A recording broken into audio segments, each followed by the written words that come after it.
وقتی دقیقه ها شده برام سارم. دنیا به چه دردی میخوره وقتی نمیتونم برم حرم زیارت.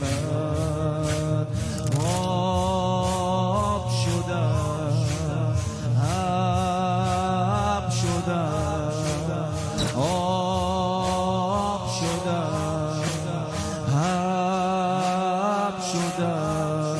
دوری از تو به هم ریخته من و امام حسین. عشق شدم غم شدم. بیا بشنو صدا سینه زن و امام حسین. میخوام بی خیال دنیا شم، میخوام بندگی کنم با تو، میشه بیشتر پیشت باشم. میخوام زندگی کنم با تو. رحمت الله الواسع یا حسین یا حسین یا حسین. دنیا به چه دردی میخوره وقتی حریف بغض تو گلوم نمیشه. دردی میخوره وقتی جدایی بینمون تموم نمیشه.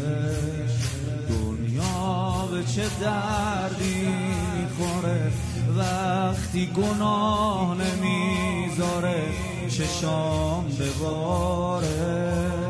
دنیا به چه دردی میخوره وقتی گداد حال خوشی دیگه نداره. دنیا به چه دردی میخوره وقتی دقیقه ها شده برام اسارم. دنیا به چه دردی میخوره وقتی دقیقه ها شده.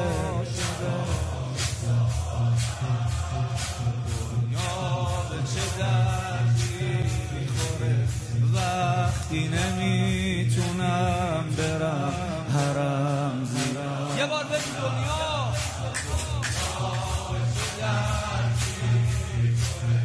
وقتی دقیقه ها شده برام اسارم. دنیا به چه دردی میخوره وقتی نمیتونم برم